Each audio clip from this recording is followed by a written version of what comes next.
Assalamualaikum warahmatullahi wabarakatuh. Hai para mahasiswa, ketemu lagi dengan saya dalam materi mata kuliah Manajemen Lembaga Keuangan Mikro Syariah. Kali ini kita akan membahas regulasi dan prosedur pendirian Lembaga Keuangan Mikro Syariah, atau yang disingkat dengan LKMS. Baik, oke. Materi ini kita akan bagi dua. Pertama, regulasi lembaga keuangan mikro syariah, dan yang kedua kita bicara prosedur pendirian lembaga keuangan mikro syariah. Oke, kita ke yang pertama, terkait dengan regulasi lembaga keuangan mikro syariah. Ada beberapa undang-undang dan peraturan yang terkait dengan lembaga keuangan mikro syariah.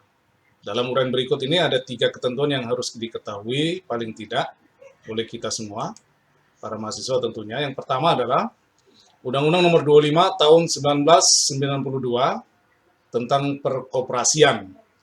Ini jelas nih tentang perkoperasian. Kita lihat. Oke. Nah, undang-undang ini memuat 14 bab dan 67 pasal. Undang-undang ini menguraikan dari landasan, tujuan, dan prinsip koperasi, hingga pembentukan koperasi, keanggotaan koperasi, perangkat organisasi, kemudian terkait dengan permodalan, lapangan usaha, sisa hasil usaha, pembubaran koperasi, lembaga gerakan koperasi, dan pembinaan koperasi. Ini terkait dengan Undang-Undang Nomor 25 Tahun 1992. Baik, undang-undang ini sebenarnya sudah diganti ya dengan Undang-Undang tahun 2013, namun setelah dilakukan judicial review, Mahkamah Konstitusi memberlakukan kembali undang-undang ini dan membatalkan undang-undang yang terbaru. Jadi kita kembali tetap kepada undang-undang. Oke, yang kedua, ada peraturan menteri koperasi dan UKM ya. Ini peraturannya nomor 11 garis miring per garis miring M titik KUKM garis miring 12 Romawi garis miring 2017. Peraturan Menteri Koperasi dan Usaha Kecil dan Menengah ini mengatur tentang pelaksanaan kegiatan koperasi simpan pinjam dan pembiayaan syariah oleh koperasi. Baik koperasi yang sejak awal berdirinya melaksanakan kegiatan usaha simpan pinjam dan pembiayaan syariah, maupun koperasi yang memiliki unit usaha simpan pinjam dan pembiayaan syariah. Jadi menurut permen ini, terdapat 2 jenis koperasi sebagai lembaga keuangan mikro syariah, yaitu yang disebut KSPPS, Koperasi Simpan Pinjam dan Pembiayaan Syariah, dan USPPS, Unit Simpan Pinjam dan Pembiayaan Syariah. Ini yang kedua, peraturan yang kedua yang harus kita ketahui. Nah, yang ketiga, Undang-Undang Nomor 1 Tahun 2013 tentang Lembaga Keuangan Mikro. Undang-undang ini mengatur tentang lembaga keuangan mikro sebagai lembaga keuangan khusus dalam pemberdayaan masyarakat di bawah pengawasan Otoritas Jasa Keuangan. Jadi undang-undang ini mengatur 2 jenis LKM, yaitu LKM yang biasa dan LKM syariah. Jadi makanya LKMS ya. Baik. Pada bagian ini, kita akan masuk kepada yang bagian kedua, yaitu bagian prosedur pendirian lembaga keuangan mikro syariah. Pada bagian ini kita akan menguraikan prosedur pendirian berbagai lembaga keuangan mikro syariah. Namun pada dasarnya dapat dimulai dari pendirian koperasi. Kita lanjutkan, kita mulai dari proses pendirian koperasi. Proses pendirian koperasi syariah, termasuk koperasi syariah ya tentunya, sangat mudah. Terdiri dari beberapa tahapan saja. Yang pertama, rapat pendirian koperasi. Rapat ini berdasarkan Undang-Undang Nomor 25 Tahun 1999 dilakukan minimal oleh 20 orang. Namun dalam Undang-Undang Nomor 11 Tahun 2020 tentang Cipta Kerja, cukup 9 orang. Jadi pendiriannya cukup 9 orang menurut Undang-Undang yang terbaru, Cipta Kerja. Rapat ini harus memutuskan paling tidak 4 hal, yaitu nama koperasi dan alternatif nama, visi, misi, dan tujuan koperasi yang akan didirikan, usaha utama dan tambahan, kemudian kepengurusan koperasinya. Ini yang penting dalam rapat pendirian koperasi itu. Kemudian syarat proses kedua adalah pembuatan akta koperasi. Nah, akta ini tentunya dari akta notaris. Berkas yang diperlukan dalam pembuatan akta koperasi ini adalah dari ketika di awal itu adalah rapat pendirian, maka berita acara rapat pendirian itu harus ada. Daftar hadir rapatnya harus lengkap beserta tanda tangan para peserta anggota rapat. Data pendiri beserta KTP-nya. Nama koperasi, visi, misi, dan tujuan, usaha koperasi, dan struktur pengurus ada di bagian ini. Pembuatan akta ini diwakili oleh kuasa pendiri. Jadi ketika rapat pendiri tadi, rapat itu juga memutuskan siapa menjadi kuasa pendiri yang nanti akan mengajukan pendirian koperasi baik kepada notaris untuk penetapan akta maupun yang mendaftarkan nanti ke OSS ya. Nah, notaris ini pun tidak semua notaris yang bisa membuat akta koperasi ini. Notaris ini adalah notaris yang harus terdaftar pada Kementerian Koperasi. Jadi notaris ini biasanya sudah memiliki sertifikat koperasi ya, sehingga dia bisa berhak untuk membuat akta koperasi. Lalu tahap berikutnya adalah tahap yang ketiga, pendaftaran secara online di OSS. Online Single Submissions. Jadi ini OSS ini adalah sebuah sistem perizinan berusaha yang ada di Indonesia. Sistem ini diterbitkan atau dikeluarkan langsung oleh Badan Koordinasi Penanaman Modal. Jadi BKPM yang membuat sistem ini. Melalui sistem elektronik yang telah terintegrasi dengan baik. Jadi terintegrasi dalam berbagai lembaga sehingga ini memudahkan ya. Jadi tujuan sistemnya adalah untuk percepatan pelaksanaan berusaha dan mempermudah perizinan terutama untuk usaha mikro, kecil, dan menengah. Nah, jika tidak ada masalah maka akan terbit pengesahan nama koperasi syariah. Ini setelah OSS akan dilihat di Kementerian Hukum dan HAM. Kalau nama koperasi syariah yang diajukan ini tidak ada yang sama, maka keluarlah pengesahan nama koperasi syariah. Lalu pengesahan akta, tentunya dari Kementerian Koperasi. Ini proses pendirian koperasi. Jadi kalau kita lihat secara umum, proses pendirian koperasi ini dapat kita lihat pada flowchart ini, gambar ini ya.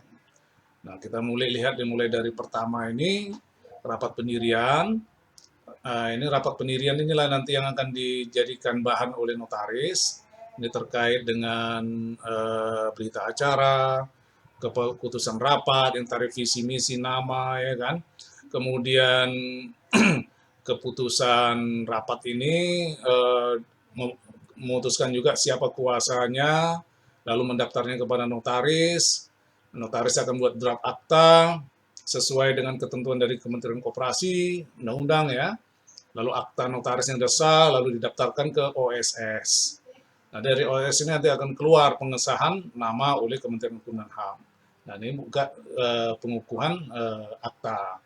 Baru bisalah beroperasi koperasi itu setelah keluar. Nah, jadi kalau koperasi syariah syaratnya ya ada DPS-nya, Dewan Pengawas Syariah. Nah, ini kalau secara khusus lagi kita lihat proses pendirian lembaga keuangan mikro syariah. Jadi kalau tadi koperasi, ini lembaga keuangan mikro syariah, sebagaimana sudah kita jelaskan di pertemuan pertama, ya. Oke, pendirian lembaga keuangan mikro syariah harus berbadan hukum koperasi atau PT. Jadi kalau koperasi, cara pendiriannya tadi sudah kita jelaskan. Nah, yang kedua, bisa berbadan hukum PT. Nah, cuma PT-nya agak lebih spesifik ya, karena ada ketentuan atau perseroan terbatas ini, sahamnya paling sedikit 60% itu dimiliki oleh pemerintah daerah, kabupaten, kota, atau badan usaha milik desa. Jadi BUMDes itu bisa memiliki 60% saham PT ini. Sisanya dapat dimiliki oleh warga negara Indonesia, cuma maksimal perorangan itu memilikinya 20%. Selain warga negara Indonesia perorangan, juga bisa dimiliki oleh koperasi. Nah, ini PT ya. Jadi PT itu sebenarnya melekat kepada pemerintah. Nah, jadi karena 60% ini berarti pemegang saham mayoritasnya, nah ini pemegang saham utamanya ini ya pemerintah. Dalam hal ini bisa pemerintah daerah, kabupaten, kota, atau badan usaha milik desa atau kelurahan. Nah ini untuk PT. Jadi LKMS yang dimaksud sini bisa dasar badan hukumnya koperasi, bisa juga badan hukumnya PT yang secara khusus tadi udah kita jelaskan. Oke, nah selanjutnya bagaimana izinnya? Izin setelah didirikan, kemudian ada berdiri, apakah koperasi atau PT, badan hukumnya, maka harus minta izin. Jadi usaha lembaga keuangan harus memiliki izin dari Otoritas Jasa Keuangan atau OJK. Nah, untuk proses perizinan ini permohonan disampaikan melalui kantor regional, kantor OJK, atau Direktorat Lembaga Keuangan Mikro sesuai tempat kedudukan Lembaga Keuangan Mikro atau LKMS. Nah, lengkapi dokumen permohonan izin usaha. Ini ketentuannya ada di OJK, bisa kita lihat. Kemudian OJK memberikan persetujuan atau penolakan atas permohonan izin usaha dalam jangka waktu paling lama 40 hari. Jadi perizinan itu paling lama 40 hari sudah keluar, diterima atau ditolak. Sejak permohonan izin usaha diterima secara lengkap dan benar. Nah, LKM yang telah mendapat izin usaha dari OJK, wajib melakukan kegiatan usaha paling paling lambat itu 4 bulan setelah tanggal izin usaha ditetapkan. Jadi jangan sudah dapat keluar izin, nggak berusaha, nggak dilakukan izinnya, maka nggak benar ya. Nah, ini kalau kita lihat secara umum, proses perizinan baru lembaga keuangan mikro baru maupun dan pengukuhan ya. Pengukuhan ini berarti sebelum undang-undang ini ada ya, undang-undang tentang lembaga keuangan mikro. Itu yang sudah ada bagaimana proses pengukuhannya. Jadi LKM mengajukan permohonan kepada OJK, kemudian OJK melakukan pengecekan kelengkapan dokumen, OJK melakukan analisis laporan keuangan, dan persetujuan, baru keluar SK izin usaha. Nah, ini Pemda berkoordinasi dengan OJK untuk melakukan pelatihan penyusunan lembaga keuangan kepada LKM. Nah, ini penting ya, ini bagian dari penyelesaian pendirian dan perizinan lembaga keuangan mikro. Baik, kita ke Bank Wakaf Mikro. Nah, Bank Wakaf Mikro itu badan hukumnya juga koperasi. Cuma khas, hanya koperasi yang ada di pesantren. Jadi Bank Wakaf Mikro ini berdiri di pesantren. Kriteria pendirian Bank Wakaf Mikro ini pesantren, pertama pimpinan pesantren memiliki komitmen yang tinggi dalam membangun kesejahteraan masyarakat di lingkungan pesantren. Yang kedua, pimpinan pesantren memiliki pemahaman tentang keuangan syariah. Yang ketiga, di wilayah sekitar pesantren terdapat masyarakat miskin produktif. Ada masyarakat termiskin dan sebenarnya produktif, bisa dilakukan usaha-usaha produktif. Nah, yang keempat, pesantren mampu menyiapkan calon pengurus LKM Syariah yang memiliki integritas, akhlak, dan reputasi keuangan yang baik. Nah, lalu yang kelima, pengurus LKM Syariah memiliki giroh atau semangat dan kompetensi yang tinggi dalam pengelolaan keuangan mikro syariah dan melakukan pendampingan. Karena memang nanti ini harus melakukan pendampingan kepada anggotanya. Yang kelima, yang keenam maksud saya, pesantren memiliki social impact yang besar terhadap masyarakat. Ya, pesantren mengadakan pengajian rutin dengan masyarakat, atau pimpinan pesantren memiliki kedekatan dan berpengaruh pada masyarakat sekitar. Nah, itu yang sehingga kalau itu diajukan, dan pengajuan ini adalah ke OJK. Jadi ini Badan Wakaf Mikro, Bank Wakaf Mikro ini setelah dibentuk berdasarkan koperasi pesantren punya koperasi, untuk Badan Bank Wakaf Mikro diajukan ke OJK. Ini juga OJK yang memberikan izin operasional. Oke, bagaimana dengan proses pendirian BMT? Jadi tadi koperasi sudah, kemudian lembaga keuangan mikro sudah, Bank Wakaf Mikro sudah, nah sekarang ke BMT. Pada dasarnya badan hukum BMT adalah koperasi. Jadi sebenarnya karena memang BMT ini badan hukumnya koperasi, ya proses pendirian BMT-nya juga sama dengan koperasi. Hanya saja BMT ini kan adalah khas ya, maka proses pendirian ini memiliki kekhasan juga. Jadi bisa kita lihat dari flowchart ini. Ini kalau kita lihat secara nah, ini menunjukkan bahwa memang dia berdiri itu sumbernya dari memang dari masyarakat ya.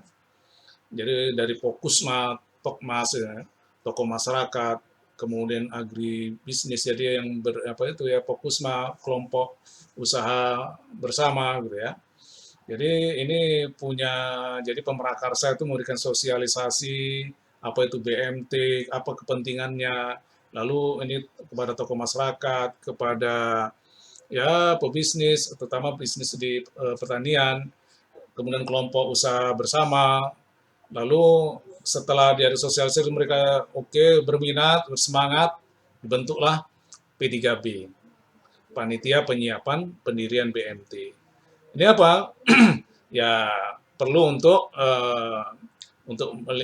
bisa memperoleh modal awal, dukungan pendiri, pengurus terbentuk, barulah bisa kemudian setelah terkumpul ini bisa mendaftarkan ke koperasi supaya berdiri koperasi, badan hukumnya koperasi, tapi namanya BMT. Nah, inilah materi kita kali ini terkait dengan manajemen lembaga keuangan mikro syariah, terkait dengan regulasi dan prosedur pendirian lembaga keuangan mikro syariah. Semoga bermanfaat kepada kita semua. Sampai ketemu pada materi berikutnya. Wassalamualaikum warahmatullahi wabarakatuh. Terima kasih.